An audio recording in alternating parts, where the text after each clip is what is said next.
Hey, what's up, everybody? Welcome to this week's podcast.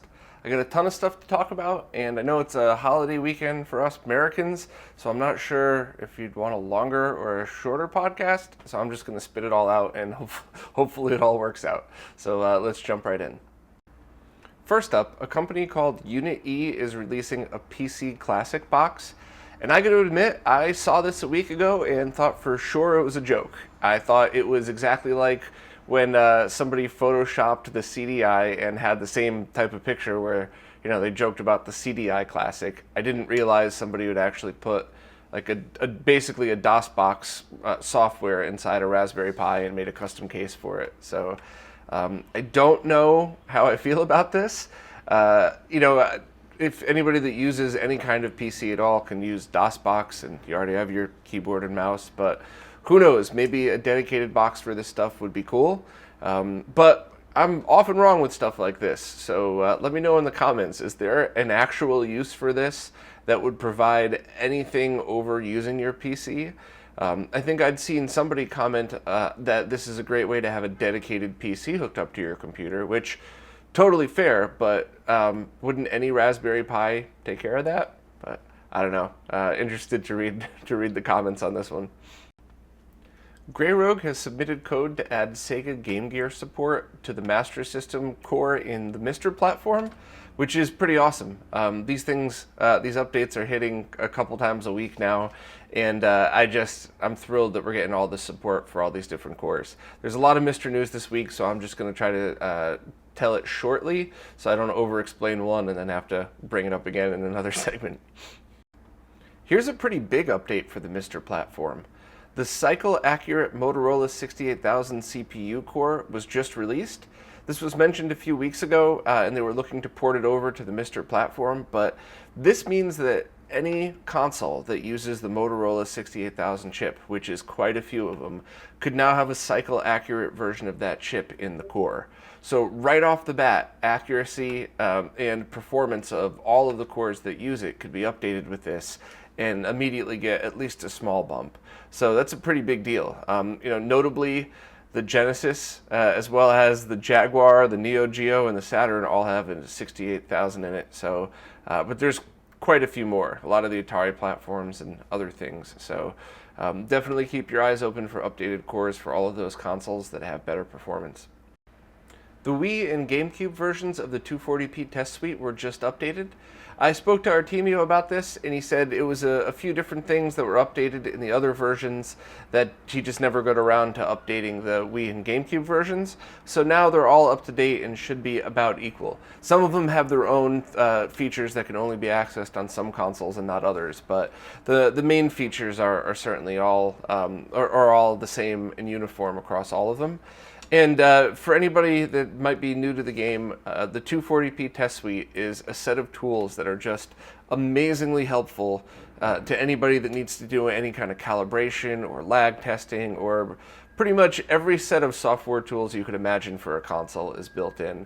So if you have the ability to run homebrew, I would add this everywhere in every console you can, just in case you ever need it, because it's one of those things that, it'll sit on your ROM cart for a year and you might not fire it up, but the day you do, it's going to solve whatever problem you need at that moment. So thanks to Artemio and everybody else who contributes to that, as well as the forks of the project, for keeping up the amazing work. In quite a shocking bit of MiSTer news, a Super Nintendo FPGA core appeared seemingly out of nowhere on November 14th, and just this morning, on November 20th, the core was released to the MiSTer platform, and it's playable. In fact, it's playable enough that people are saying for a first release, they're pretty shocked at how good it is. So this obviously isn't something that you drop on the MiSTer and then go play through A Link to the Past.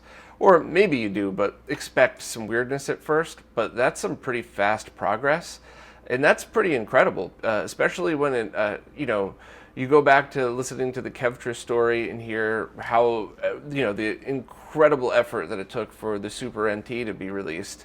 And, it is a little different when you have a team of people working on it. And, of course, accuracy is always a thing. Kevtris' stuff is pretty damn accurate. So, those are all things to be considered. But it's just kind of mind-blowing that all of this is growing so quickly. I also reached out to J.W. Donald, the person who had done his own SNES FPGA core and even showed it working on a DE10 Nano a few years ago, and asked if he had any plans now that all of these other cores were released, and he didn't. I never heard back from him. He's not really active on his forum. I think he might be a little upset with himself for asking for almost $500,000 for that core 2 years ago. You know, that's probably what it was worth if it was a hired thing, but I think he may have underestimated both Kevtriss's raw talent to get this done and out quickly, as well as the willingness of everybody in the retro gaming community to help out and get more of these things out there. So who knows? Maybe the reason he's radio silent is because he's making his own standalone FPGA SNES box. That would be cool, especially if it did RGB and HDMI at the same time, and especially if it offered things that no one else did, like 4K or whatever else. But I just hope he does something with it, because I followed that project for a while, and he obviously put a ton of effort in, and it looked great. It looked, from the videos that he put up, like it was as accurate as one could imagine. So hopefully we'll see more from him as well. But for now, I'm keeping my eyes glued to the Mr. platform, because it's really incredible that all this stuff's happening so quickly. Another quick Mr. update. Somebody released a core for the Altair 8800, which was a computer from 1974 that was often called the first commercially successful home computer. And while this isn't something we're all going to be running out to update to play a game on, it's, in my opinion, really important that stuff like this gets archived, because we're going to reach a point in the not so distant future where there's just going to be no other way to check any of this stuff out without it being some kind of software recreation or FPGA. So thanks to the team that worked on that as well. Eon just officially announced their dual outputting plug-and-play GameCube device for $150. This is based off of Dan's GC Max dual output system.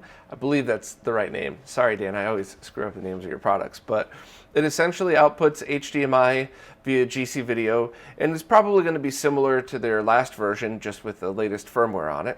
But it also uses a Wii analog port so that you can get either component video or RGB out of it in all resolutions that the GameCube supports. I believe it also gets sync on green as well. I don't know why anybody would use that in this scenario. But this looks pretty awesome. On top of all of that, it has a 3.5mm audio jack that could either be digital optical audio or just basic analog audio. So you can't really get any more full-featured than this thing. It's plug and play.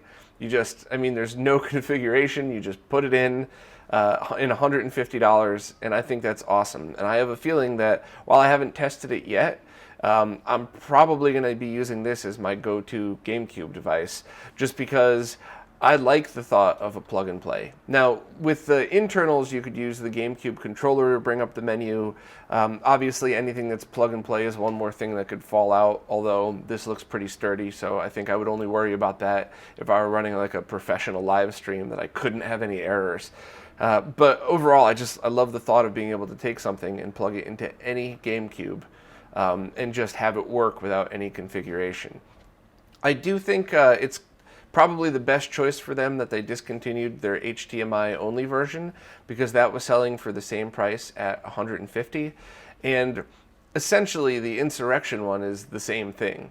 Some people don't like the Shuriken design that it's based off of. Some people make fun of that voltage regulator on top. But the bottom line is it's half the price and it works. I tested the Insurrection. I didn't have any problems with it. I was even able to update it via JTAG, but it was a little confusing. I actually asked Steve from HD Retrovision to do it for me when I was over at his office. And, Steve did it very easily because he knows the programmer software and that programmer very well. But it's not something your average person could just do easily. It's not like adding a file or plugging in with USB. So, but none of those easily purchasable GC video solutions could be updated that quickly. So at least there was an option for it. You just pop the plastic top right off and insert the JTAG connector. So I think, no offense to anybody who makes any of these things, for my personal recommendation, if you need HDMI only, at the moment I would use Insurrection just because it's super cheap and it works and they're in stock and ready to go. But anybody that needs either analog or dual outputting, which I mean, unless you're looking to save money, I kind of, why not have both at the same time? This Eon device really looks like the one to go to. And while it's not up for pre-order yet, they say it'll be out next month. I think last year Eon proved that they could put a product out without any delays. So even if for some reason this thing did get delayed, it's going to be measured in weeks, I would guess. I don't have any inside info on this. I just would think that, a company that's already proven themselves able to ship product quickly, if there's a delay, it's out of their hands. It's one of these new shipping tariff crap things that we have to deal with or something else. So I would confidently say that, you could get this soon enough. Not only did Eon just announce a new plug-and-play device for the GameCube, but Insurrection Industries announced their version of the GameCube component cable. So it's going to be their same really high-quality connector that plugs into the digital port. You'll need to get audio from the analog port, so you could just get a cheap set of, a good, cheaper set of composite video cables that has shielded audio output. I believe they'll be selling them as well. And they're aiming for delivery by mid-January at under $100. So, they've obviously proven that they're able to put out a cheap product, an inexpensive product. Cheap made it sound like it was flimsy. I just mean, a well-priced product. And for somebody that's looking for analog only, this seems like a pretty good option. It is, I believe it's going to be component video only, no RGB. You might be able to get sync on green, but once again, I don't understand why anybody would when you have those other options. And this picture is something that I photoshopped because the picture they put up on their website, it seemed like they photoshopped. But the description of their cable is going to be essentially their current plug and play with a high quality BNC output coming out from it. So my 100% speculation, I don't know anything about this, but my guess would just be that they probably were able to get some high quality shielded BNC cables at a great price, where it's really hard, as the guys from HD Retrovision will tell you, it's really hard to find some good high quality shielded RCA cabling. So I'm assuming that Insurrection just probably found better BNCs at a price. But for people that need to use these as regular RCA, I think they said they'll either offer or it'll come with adapters. So no big deal at all. And I know a lot of people with Extron crosspoints that are probably cheering right now, hearing that there's BNC connectors at the end, so they don't ever have to worry about them popping out of their high-end Switch solutions. So pretty crazy for GameCube fans. You have so many options now, where just a year ago you pretty much had none. You did, but it required modding and they weren't as easy to get, and some people just don't want to deal with installations. Now there's going to be a handful of high quality plug and play that should have you covered for every output and every price point. It's exciting for any GameCube owners, and I'm really looking forward to try all of these. I already said I'm probably going to be using Eons primarily just because it has both options at once. But I think having a component cable like this is pretty incredible, and I know a lot of people that would use this as their primary source of GameCube gaming. James from RetroHQ posted a basic status update of the projects he's been working on, as well as kind of a company overview, just telling how he got from where he was to working on RetroHQ. Very cool for anybody who's fans of his work, and hopefully someday I can have him on for a full interview, maybe when the Jaguar ROM cart comes out. But not before then, because I don't want to take up any more of your time, so you'll have enough time to finish your ROM cart. But anybody who's a fan of the work, definitely check it out. A brand new, even smaller version of the Raspberry Pi was just released, called the Raspberry Pi 3A+. And it's supposedly the same speed and performance as the 3B+, but without the network jack and with only one USB port. But the pinout looks the same, so it should be compatible with any other hats that have already been made for it. And, I personally always like to have a network jack there because I'm one of those nerds that just wants to plug it in and not worry about it. But I think this will be cool for a lot more of those devices that people have been coming out with. Some of the handheld Game Boys or even just Raspberry Pi gaming solutions for monitors or arcade, because you'd be able to fit more into a smaller area with stuff like this. Also, it seems like this is going to be the last version of the Raspberry Pi as we know it. I believe this version is the way it is because they wanted to make sure that it was still compatible with all software from previous versions. So I would assume that maybe in a year or so they'll probably come out with something new that it's similar in vein that it's a cheap, low-cost device, but probably with all new architecture that isn't compatible with the same software, which is cool because, we want things to evolve, not stay the same.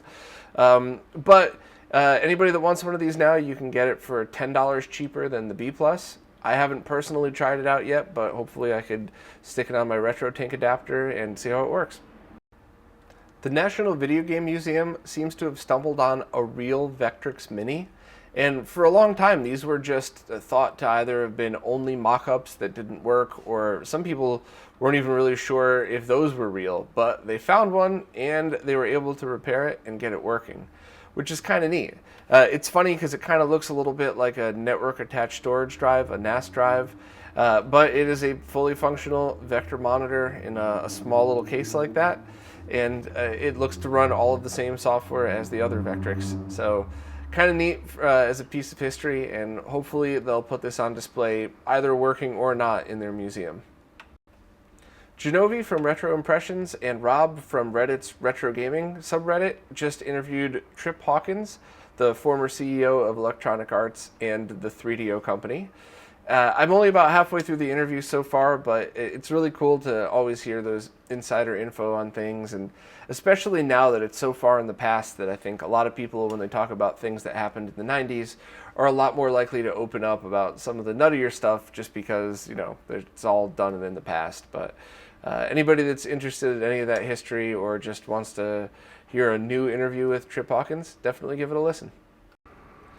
Sorry for some disappointing news, but despite what every single clickbait-hungry YouTube retro gamer has wanted you to believe, there is no N64 Mini being planned, at least coming directly from the mouth of Nintendo North America president Reggie Fils-Aimé. He said that when they did the first two classic series, that they were limited time opportunities to fill the void of those classic games before the Switch's Virtual Console came online. And now that it is, they're going to be concentrating on doing Switch Virtual Console games. So maybe it's true, maybe it's not, maybe it's just misdirection and they have one in the pipeline, but who knows. I personally would listen to Reggie about something like this as opposed to some random screaming YouTuber. I still don't really understand. I genuinely just don't grasp how people watch any of that, but I also don't grasp how people watch Real Housewives, and other people don't grasp how I could watch Voltar do a non-speaking 30-minute installation of a high-end technical thing. So to each his own. I'm not trying to shit on anybody. I'm just saying that if you want real information, wait to hear it directly from the companies. Don't just pick a clickbait YouTuber that is going to become irrelevant as soon as they stop making in-the-moment videos. Firebrand X will soon be reopening pre-orders for his SSDS3 audio bypass amp. I guess he opened them a few days ago, but they sold out so quickly that he had to cut off the pre-orders, get those made, and then go back to making them again. Video Game Perfection has the RetroTINK2X in stock. So if you were waiting on one of those and you live in Europe, definitely pick one of those up now. And I believe the US distributors like Castlemania Games will receive them in a few weeks. So I guess if you're impatient, you could probably pick up one from Video Game Perfection now anyway. And honestly, I really do love this thing. For $100, zero lag added, it looks great. I mean, it's everything you could ask for in an inexpensive scaler. So anybody that's looking for one, composite, S-video, and component video up to HDMI 480p. It handles 480i pretty well also. If you're even the slightest bit interested, definitely check this out. A new Supergun was just released called the Parsec from Low Budget. I don't think Low Budget has watched my podcast in a while, because if he did, he'd already know there's a company named Parsec that might confuse people. But point being, it's going to be about $150 including shipping, and it's designed to be an inexpensive and supposedly safe supergun. Now, I say supposedly, not as anything directed towards low budget or his designs, just simply that there are so many different combinations of arcade boards and voltages, and basically there's an infinite amount of ways for things to go wrong, that I would just recommend that anybody looking to purchase a new Supergun, or not one of the ones that have a heavy community following, I would seriously consider just getting one of those cheap $100 oscilloscopes too, because the chances of you getting a weird board that maybe puts out some kind of different voltage is higher rather than lower. So I think it'd be worth it to test your equipment. I do. I put my money where my mouth is. I've had 3 Superguns here in the past couple of weeks, and I've put all of them on the scope just to see how they react. And it was very interesting to see how the different Superguns reacted to different boards that I put on it. So, not shooting any negativity towards low budget, just saying, unless it's a Supergun that has a heavy following in the community where people have already tested and posted their results, like the Haas and like the Sentinel, which is kind of the upcoming lower priced Supergun. I would think that, I guess even with those, if you're putting a board on that nobody's tested it yet, why risk ruining any equipment that you might have when you could get a $100 scope, spend an hour or two learning how to use it and be able to measure just to make sure for safety reasons everything's good. So another helpful thing is to buy a crappy beat up RGB monitor, one of those ones with like the security grid burned in that would be awful for gaming. You could still get those cheap. Pick one of those up, and when you're testing on a scope, plug it into that, then scope it while you could watch it on that monitor. That might seem a little ridiculous for somebody just wanting to buy a Supergun and play a game, but your average arcade board collector is already into it for a pile of stuff like that anyway. So that's certainly what I do. I have it's actually a great monitor, but it's a PVM that I know could take a beating, and it's already in great condition, so I know I'm not going to ruin it. But I always test things on that one first, knowing that if that blows out, it's not going to be heartbreaking. And I always test it with a scope, and then I put it into my BVM or my OSSC or something else. So sorry for the safety rant. I certainly wasn't trying to shit on the Parsec Supergun. I guess that was just general Supergun safety tips. And if anybody buys one and tests it out, please post and let everybody know. There's different arcade forums. You could just post here in the comments. I know a lot of the arcade guys read it, but it would be really great to see how it performs compared to others, if it is as safe as it's trying to be, and basically just an overview of it. Artemio and MiJet are working on an X68000 backup project where they're trying to provide a hash database of proper dumps for all of the X68000 disks. So if you have a collection of them and you're able to do some good quality rips, please check out the link and see if maybe you could help. Usually stuff like this, there's always 1 or 2 people in the comments crying, oh, you're just pirating these things. But I think for something like the X68000, I would hope that almost everybody listening would agree that now that is at the age and at the point where we really are talking about preservation and not piracy. You could certainly have that argument for newer systems, but the X68000 is rare. A lot of the games are unique, and this is something that I don't want to see get lost to time. So if you have the ability to help, maybe check it out and see if there's anything you could submit. A new Dreamcast hardware upgrade was just announced called the DreamPort that adds 4 Bluetooth controller ports and an upgraded power supply to the Dreamcast. So stuff like this is always pretty neat. For the most part, I prefer to use wired controllers when gaming, but I always like the option for a Bluetooth when testing or just kind of messing around. And an upgraded power supply, if it works properly, is great, but it's so easy to make a mistake in power supply design. I'm always a little bit skeptical, but hopefully we'll see reviews of this soon and people will be able to test it out. A company called Inside Gadgets is now selling a Game Boy cartridge that allows you to turn your Game Boy, Game Boy Advance, or anything in between into a wireless USB controller. So it's got a USB dongle that's compatible with PC, Raspberry Pi, pretty much everything a USB controller would be compatible with. And this is just a cartridge that takes the commands from the Game Boy and sends them wirelessly. They even have a GameCube adapter they'll be offering. I think it's open for pre-order now. So this is a really neat and really weird gadget. I would love to see how much lag, if any, this thing adds and how it works. Just making a low lag wireless controller alone is a challenge, let alone translating from the commands of a Game Boy to USB and everything. But it's kind of neat, and I hope someday I could at least play around with one and see how it works. Professor Abrasive has just posted an update on his Sega Saturn plug-and-play flash cart. A few small things. The new PCBs arrived, and they're better but not perfect. But the company he's working with has been the new company he's been working with is better, so he expects replacements soon enough. He's been working on making sure the bootloader is absolutely perfect, because that's the one thing that can't be updated after it ships, whereas other firmware and menu stuff can.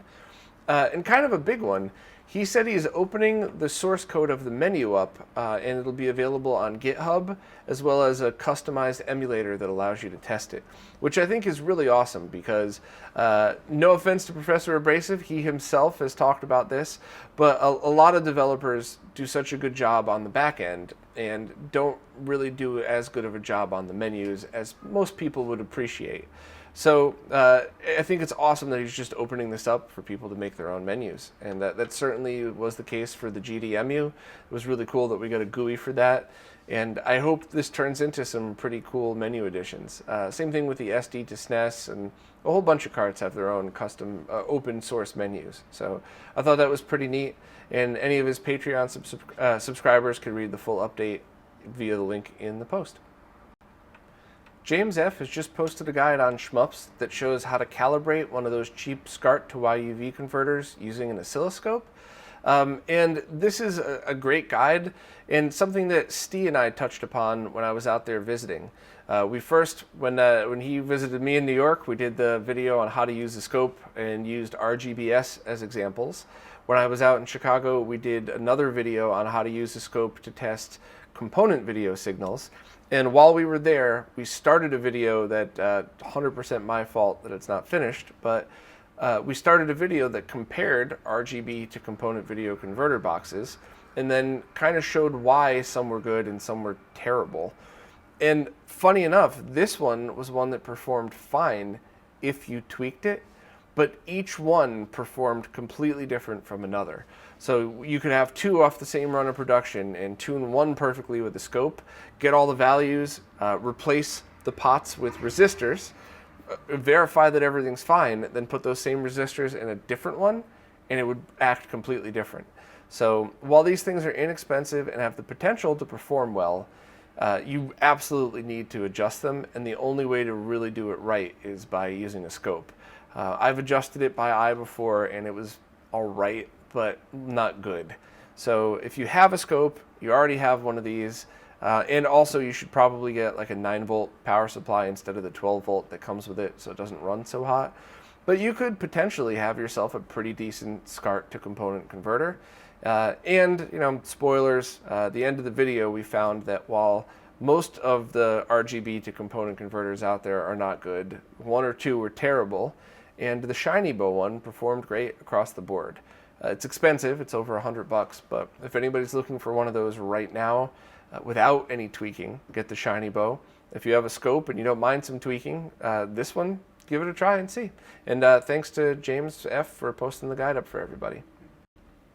I already talked a bunch about the Mister stuff that's been going on, but I figured it was worth just doing a quick run through of a post Smoke Monster just made, bringing everybody up to speed, and just last night, so it should be pretty accurate by the time this airs. A lot of the cores got scalar updates, so if you're going through HDMI, it should look better. The Motorola 68000 cycle accurate chip core has been added to the Genesis. And there's been some updates to the NES Famicom Disk System, as well as some more palette updates. Of course, Game Gear added to the SMS, and a bunch of fixes for Game Boy. So hopefully this won't air to another round of updates, and this will be up to date. But honestly, I'd rather see more than less. It's really exciting that this has become a community project that so many people are involved in. And lastly, Krikzz' Black Friday sale starts this Friday, where everything is 20% off from his store. So if you've been waiting on getting something, if you're thinking, should I, shouldn't I, now's definitely the time to pick one up, because they're super cheap, and I think he has everything in stock. And 20% is a pretty huge discount. So I'm not sure what else I don't have of his, but I'm sure I'll buy something on there. Well, I wasn't sure if today's podcast was going to run long or short. I guess it was on the longer side, but it is what it is. I don't make this stuff up. I just kind of tell everybody when it happens, and sometimes add my opinions when I feel it might be necessary or make a difference. Hopefully there wasn't too much word vomit in this and people got a good sense of what's been going on. Anybody in the States, have a safe and restful holiday weekend. Everybody else, enjoy laughing at Americans for having a lazy holiday weekend. See you guys next week.